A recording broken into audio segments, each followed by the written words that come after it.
This is Orson Welles, speaking from London.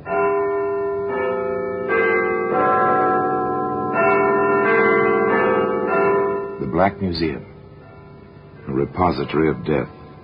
Here in the grim stone structure on the Thames which houses Scotland Yard is a warehouse of homicide, where everyday objects, a package of cigarettes, a length of string, a linen napkin, all are touched by murder.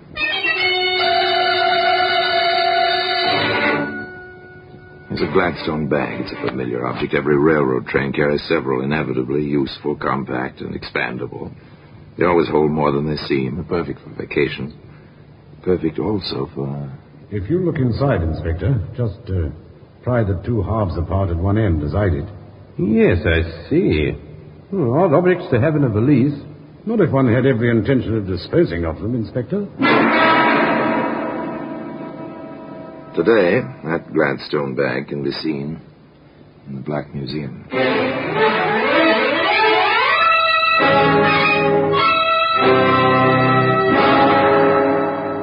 From the annals of the Criminal Investigation Department of the London Police, we bring you the dramatic stories of the crimes recorded by the objects in Scotland Yard's Gallery of Death, the Black Museum. In just a moment, you will hear The Black Museum, starring Orson Welles.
Now, The Black Museum, starring Orson Welles.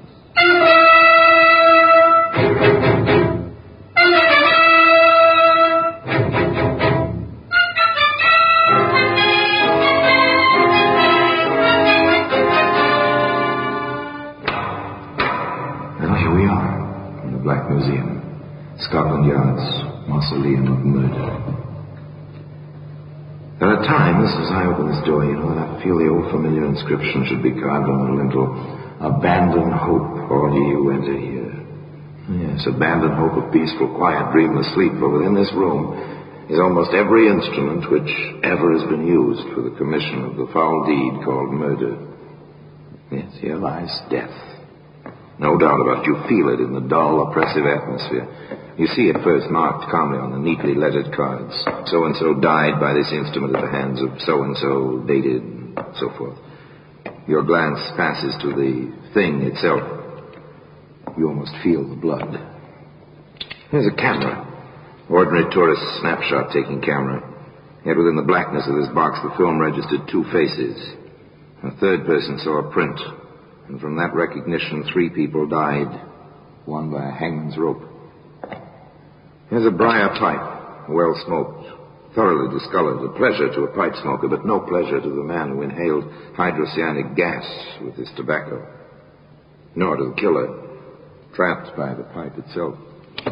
Now, here we are, the Gladstone bag, piece of luggage for a man. It looks so commonplace, so much as if it belonged to a traveling salesman, not to Jim Hudson. Of course, in a way, Jim was a traveling salesman. He certainly had a sales talk.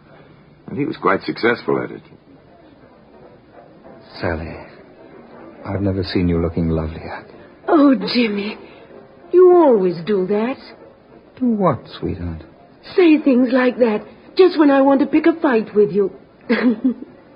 That's one of the reasons I love you so much. Despite your wife and everything else. Everything else? That's what I wanted to fight with you about. Well, we just can't go on like this, Jimmy, darling. Why not? We're as happy as circumstances. Don't you see, Jimmy? A woman wants at least a snatch of domesticity, not just clandestine meetings with the clock ticking away her happiness in the background. It'll come, darling. It'll come.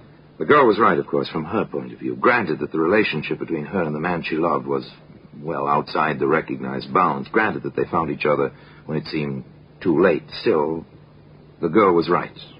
She wanted a certain sense of security which can come to a woman only through the small things of making coffee in the morning while a man was shaving within earshot. And Sally James was the kind of girl who took action when she wanted something badly enough. Jim, what about the week we planned together for this spring?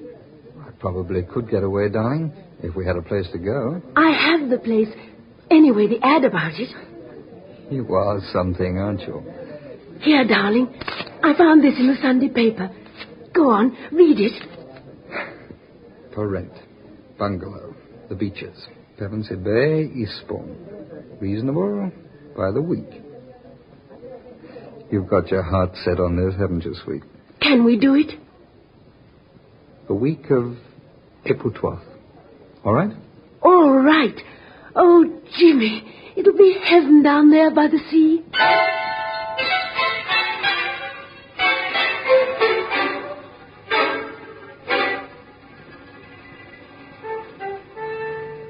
Heaven by the sea. Poor girl, one of those human beings who believes with all her heart that dreams can become reality. Perhaps it was just as well that Sally didn't see her Jim some 2 evenings later in a quiet little restaurant not more than 3 blocks from the place she'd given Jim her precious clippings. Rhoda, my darling, I've never seen you looking lovelier. Oh, come off it, Jimmy. That kind of romancing just isn't in my style. You're a woman, aren't you? Well, you ought to know, Jimmy boy. And how? Thanks. Look, Rhoda, I've taken a cottage at Pevensey Bay. Oh, how inconvenient to have to travel all that distance. Not for weekends, it isn't. Inconvenient. Well, the daring young man on the flying trapeze. Would you like weekends by the sea, Rhoda? Why not? Think it'd be fun. Nice place. Called the Beaches. Old garden, private bathing beach. Sounds marvellous. I thought you'd like it. Well, I can't make it this weekend. Neither can I. How about the weekend of the 16th? We'd go down Friday afternoon, come back early Monday morning.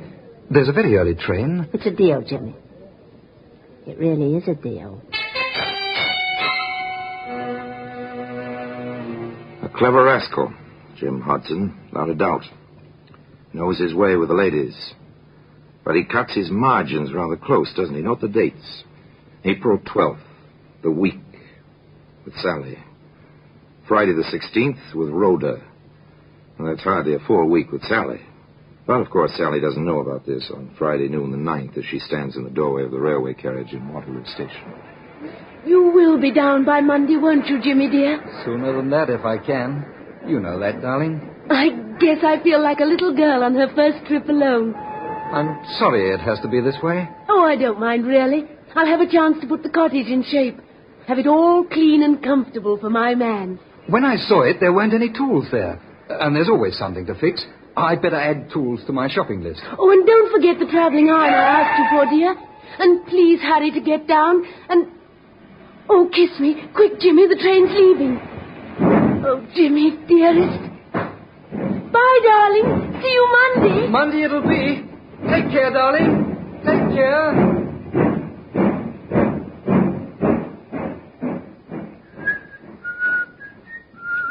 Watch him as he walks up the platform.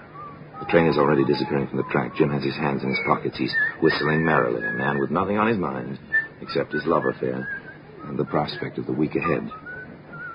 He leaves the station, walks up the street a ways, pauses before a hardware shop. What was it he added to his shopping list? Oh, yes, tools. He enters the shop.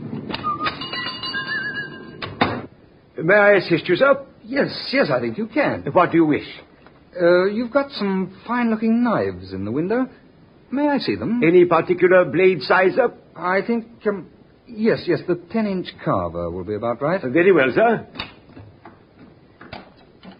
There we are, sir. Best Sheffield steel, hollow ground, razor sharp, and guaranteed to hold temper. It will take very little honing to keep the edge, sir. Very efficient looking. Do you prefer the bone or the plastic handle? bone, I think. Very good, sir. Is there anything else? I think, yes, a small cross-cut saw. Small, about 18 inches. Perfect. Excellent quality, as you can hear. Good. Would you wrap them, please? Then that will be 6 and 4, sir. I'll just make up the slip. You'll have your package in a moment.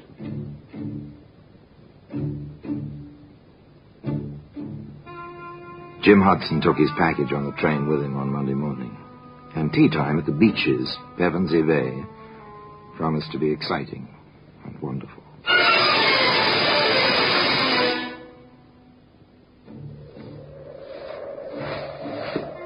Isn't this wonderful, Jimmy? I discovered the parsonage at the top of the cliff on Sunday. Oh, Jimmy, it's paradise. It is a nice view. And so alone, so private.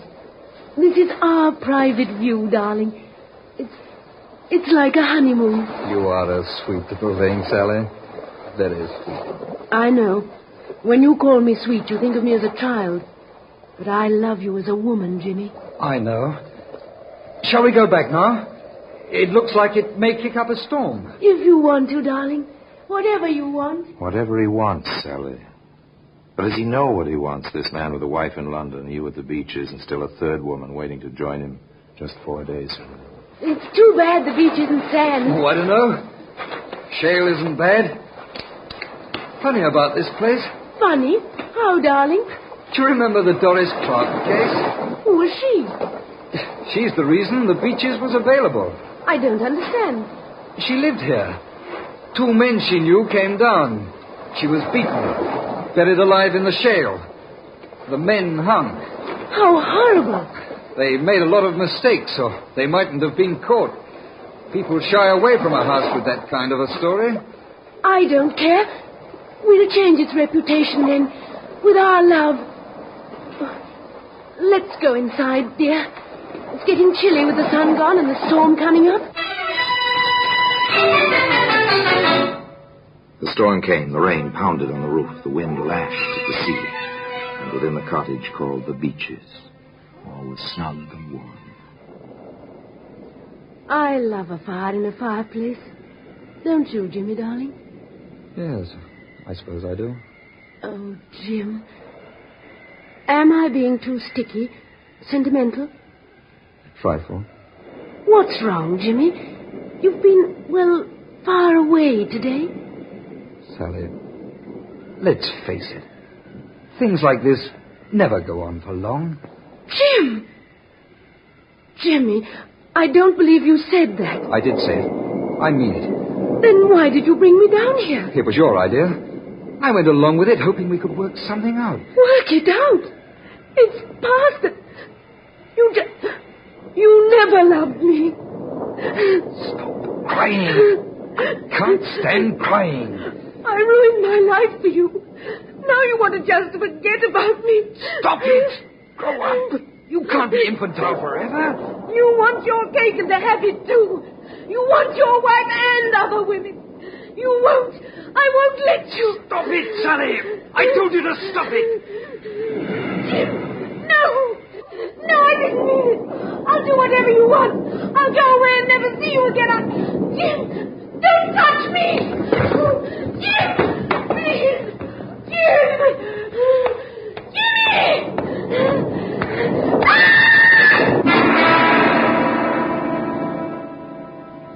The scene was set, save for one vital piece of evidence. A black Gladstone bag, which can be seen today in the Black Museum.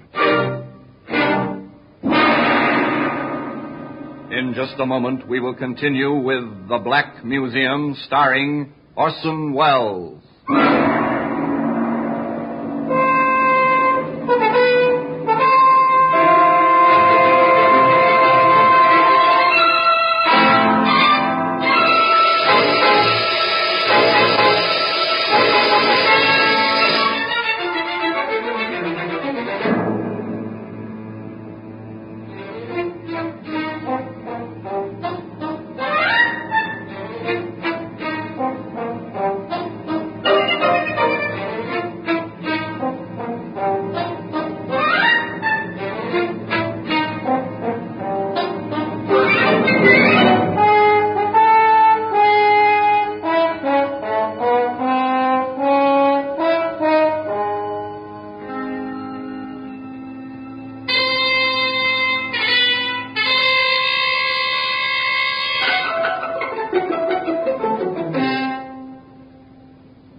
And now we continue with The Black Museum, starring Orson Welles.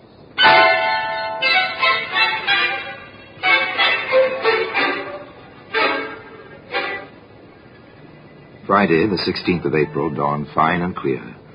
A calm, gay Jim Hudson made his way, whistling as usual, through the weekend-bound crowds of Waterloo Station. Well, here you are, my good man. Glad you think I'm a good man. Well, I think you are. By Monday morning, I'll know. Then let's make that train, baby. Pevensey Bay on number 7.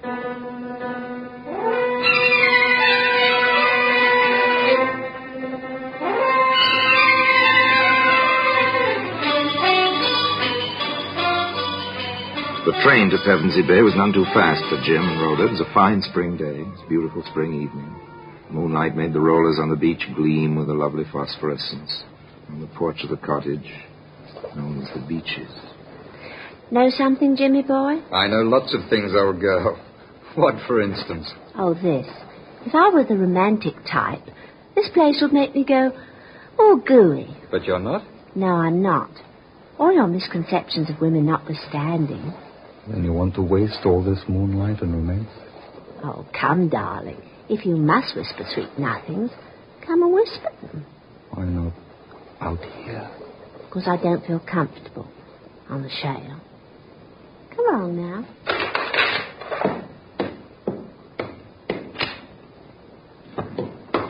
Always let the woman have her way, particularly after she's cooked a beautiful dinner. Here now. I'm the only beautiful thing around here this weekend. And you are, Rhoda. You are. What a way you have. In here, darling? No, not in there. It's a spare room, not made up. I want to see it. Oh, nothing in there.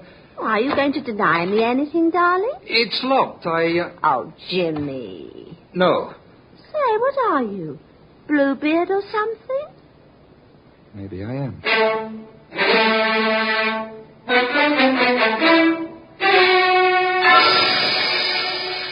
The door stayed locked. The weekend at Pevensey Bay was quite successful.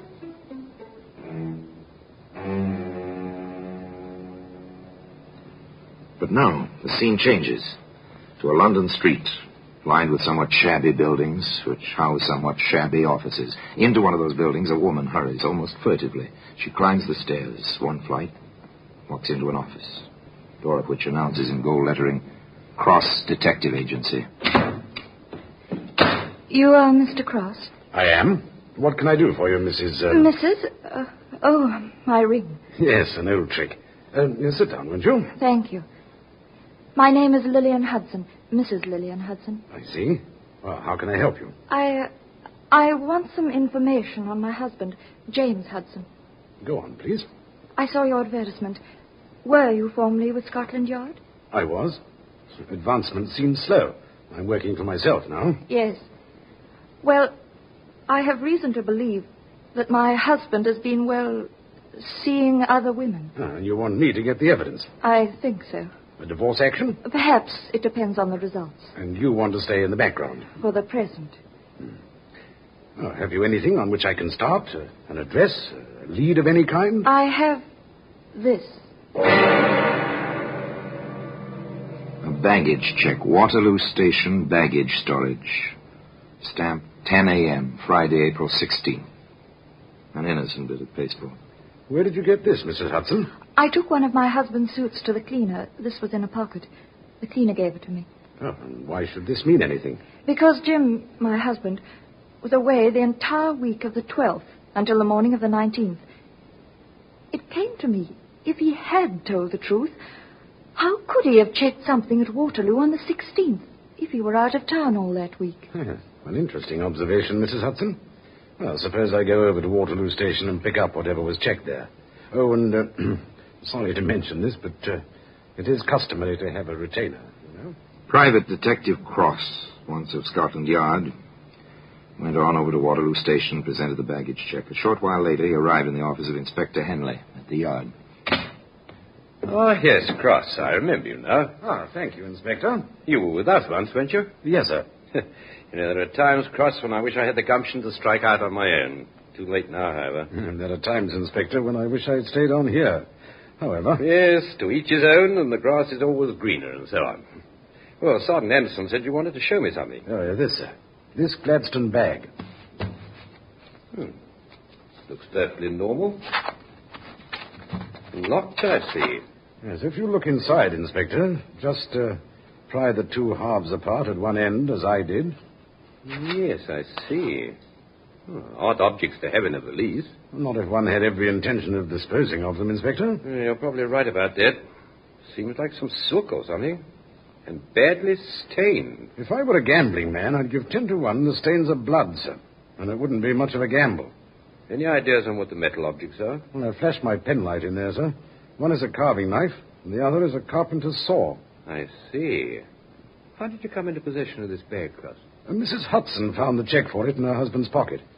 She says the cleaner found it. I doubt that. Divorce action, I assume. Correct, sir.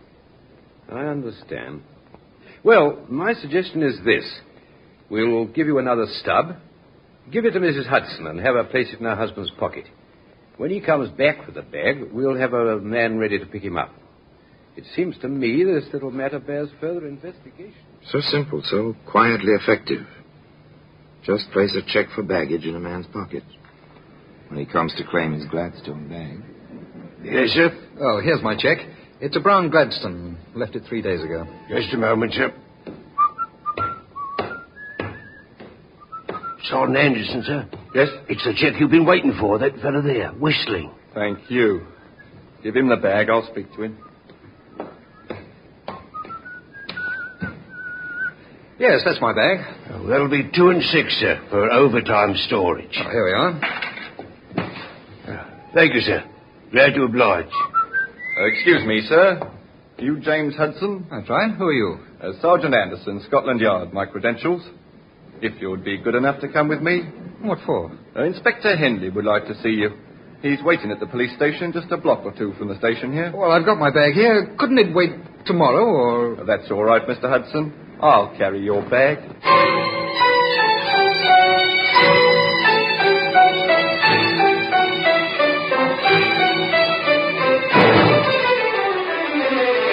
The squad room at the police station near Waterloo was very quiet. Inspector Henley sat behind a battered desk. On the desk rested the Gladstone bag, open now, and next to it a file, a familiar dossier from the Criminal Records Office. We have your file, as you see, Hudson. I see. Theft, burglary, 5 years for criminal assault. Does your wife know about these things, Hudson? No, she doesn't. I see.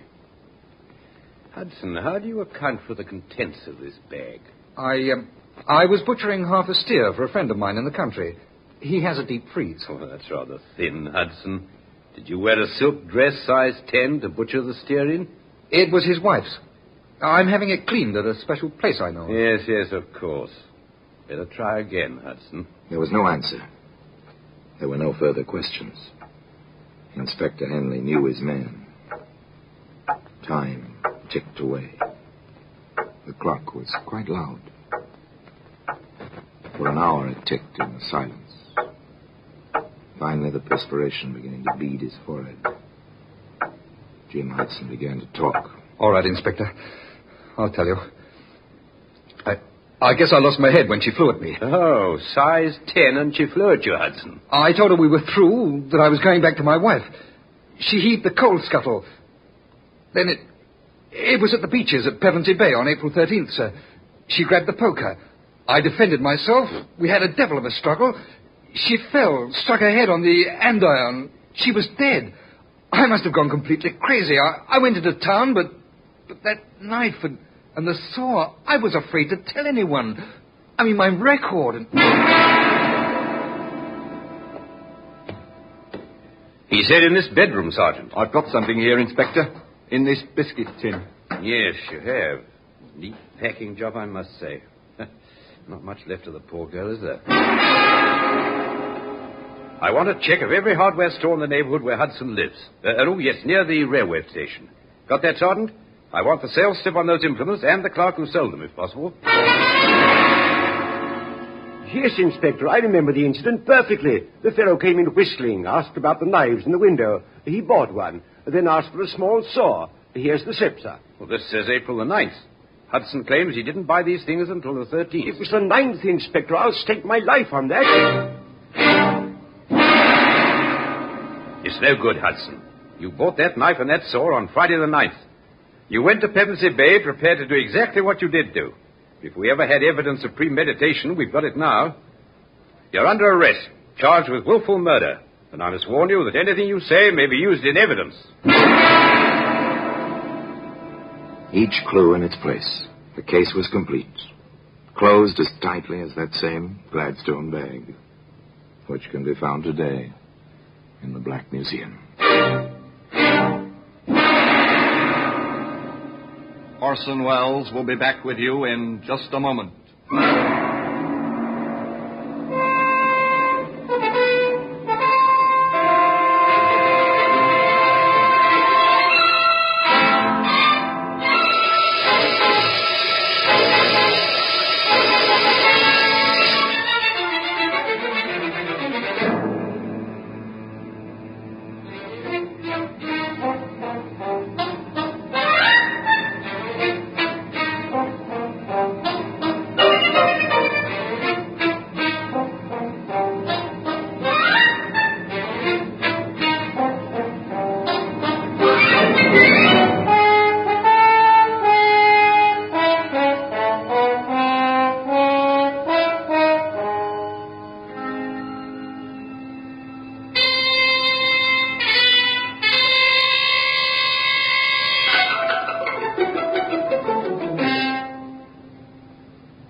Now here in person is Orson Welles. There was no question about it. Jim Hudson, despite his claim, the usual claim of accidental death, was convicted of homicide and sentenced to the brief but final walk at 8 o'clock one winter morning. On the scaffold, his feet bound, the white hood already in its place over his head, the rope with its knot of 13 coils around his neck, Jim Hudson lunged forward, trying to escape the trap. The executioner pulled the lever, the trap fell. Jim was pulled backward, striking his head against the wooden flooring. He may have died before the rope had its customary effect.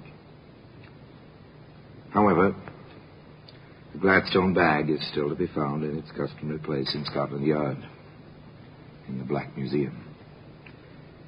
Till we meet again next time, in the same place, I tell you another story about the Black Museum. I remain, as always, obediently yours.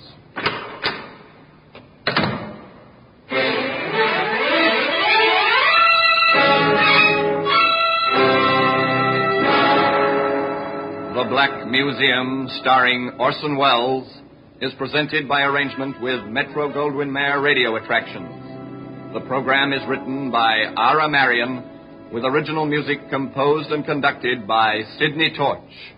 Produced by Harry Allen Towers.